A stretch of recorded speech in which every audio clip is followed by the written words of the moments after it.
Jesus could not find faithful 12 disciples. One of them, Iscariot Judah, betrayed Jesus for crucifixion.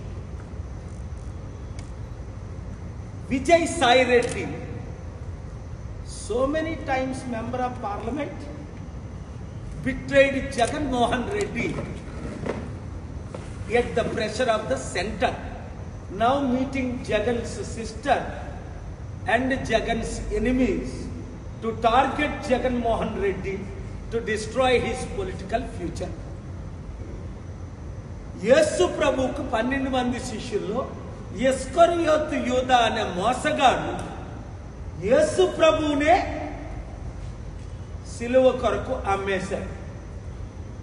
ఈ కాలంలో మంచోళ్ళు ఎక్కడైనా ఉన్నారా అంటే ఇంటిలో భార్యని నమ్మలేని పరిస్థితి, భర్తను నమ్మలేని పరిస్థితి, తల్లిదండ్రుల్ని నమ్మలేని పరిస్థితి. ఇప్పుడు జగన్మోహన్ రెడ్డిని సంపూర్ణంగా సర్వనాశనం చేయడానికి పవన్ కళ్యాణ్ వేసిన స్కెచ్ ఇది. ఆర్ఎస్ఎస్ బీజేపీ ద్వారా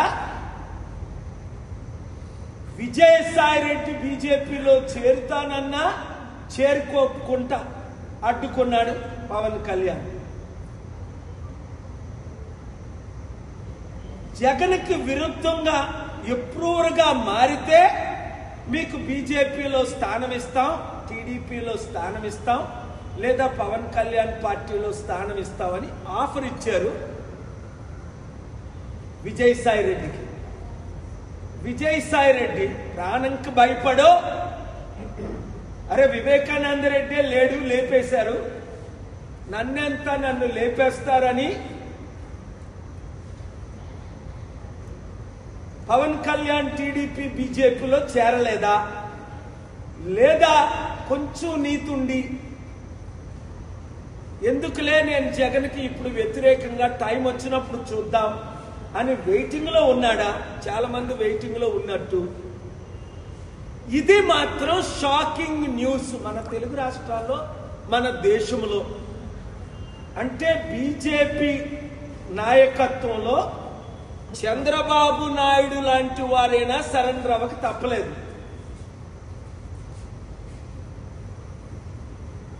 సరెండర్ అవ్వనోళ్ళందరినీ ఎలాగ లాలూ ప్రసాద్ యాదవ్ని జైల్లో పెట్టారో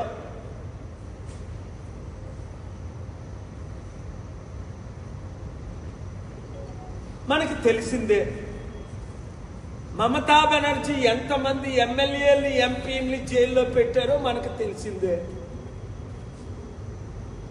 ఈరోజు జగన్మోహన్ రెడ్డి చేయించక ముందే నేను చెప్పాను, ఆర్ కృష్ణయ్యని బీజేపీ తొత్తుగా వాడుకుంటారు అని. జగన్మోహన్ రెడ్డి రూపాయి తీసుకోకుండా ఆర్ కృష్ణకి 500 కోట్లు విలువైన ఎంపీ రాజ్యసభ సీట్ ఇస్తే అప్పుడు జగన్ ప్రశంసించాడు. ఇప్పుడు బీజేపీ దగ్గర 1500 కోట్లు డీల్కి ఇప్పుడు తెలంగాణ, ఆంధ్రప్రదేశ్ రాష్ట్రంలో ప్యాకేజ్ స్టార్లైన శర్మిల, పవన్ కళ్యాణ్ లాగే చిన్నోడు అక్కడ కొత్తోడు వచ్చాడు, వాడి పేరు తీర్మాన్ మల్లన్న. వాడి మీద అనేక రౌడీ సీట్ కేసులు ఉన్నాయి. నేను బీసీని అని ఆర్ కృష్ణయ్యతో బీసీలందరినీ 80 కోట్లు ఖర్చు పెట్టి నిన్న మీటింగ్ పెట్టి మన బడుగు బలహీన వర్గాల్ని మోసం చేస్తున్నాడు. ఆర్ కృష్ణ ఏమన్నా మేము బిచ్చగాలవా అన్నాడు. చంద్రబాబుతో భిక్షం అడిగాడు, కేసీఆర్ని భిక్షం అడిగాడు, వైసీపీని భిక్షం అడిగాడు, ఇప్పుడు బీజేపీని భిక్షం అడిగి బీసీలని తాకట్టు పెట్టేశాడు. వాడి శిష్యుడే తీర్మాన్ మల్లన్న. దానికి రుజువే నిన్న తెలంగాణలో మీటింగ్. బీసీలారా మనం అమ్ముడుపోవాలా? 60% ఉన్నోళ్ళవి. నేనున్నాను కదా, ఎవ్వరికి అమ్ముడుపోని చిరంజీవిలాగా అమ్ముడుపోలేదు కాంగ్రెస్కి, పవన్ కళ్యాణ్ లాగా తెలుగుదేశం బీజేపీకి అమ్ముడుపోలేదు. ఎంత పెద్ద పదవులు ఇస్తానన్నా సరెండర్ అవ్వలేదు. విజయసాయి రెడ్డి అమ్ముడుపోయాడు. పాపం జగన్మోహన్ రెడ్డిని జైల్లో పెట్టించి చంద్రబాబు నాయుడిని వీక్ చేసి పవన్ కళ్యాణ్ని సీఎం చేయడానికి ఇక్కడ అక్కడ తెలంగాణలో ఏక్నాథ్ సిండేలా కాంగ్రెస్ను 4 ముక్కలు చేసేశారు. రేవంత్ రెడ్డి ముక్క, జగ్గారెడ్డి ముక్క, పొంగులేటి శ్రీనివాసరెడ్డి ముక్క, బట్టు విక్రమార్క ముక్క. ఈ 4 ఎమ్మెల్యేలని ముక్కలు చేసి తెలంగాణలో బీజేపీ గవర్నమెంట్ ఫార్మ్ చేయడానికి ఇప్పుడు కేసీఆర్ కూడా బీజేపీతో చేతులు కలిపాడు. ఇంకా అందరూ ఇలాగ అమ్ముడుపోతే, అందుకనే కేసీఆర్ గారికి చెప్పాను, అవసరమైతే నా మద్దతు ఉంటుంది, మీరు బీజేపీలో కలవకండి. కవితని జైల్లో ఉన్నాయండి, ఇంకా 10 మందిని జైల్లో పెట్టియండి, కేటీఆర్ని జైల్లో పెట్టియండి. నీతి నిజాయితీ ఉన్నవారు అమ్ముడుపోరు. విజయసాయిరెడ్డి అమ్ముడుపోయాడు, తలకు నొప్పై కూర్చున్నాడు. జగన్ తమ్ముడు, దేవుడు నీతో ఉండగా, నేను నీతో ఉండగా నీ తల మీద వెంట్రుకు మొక్క తీసినోడు లేడు.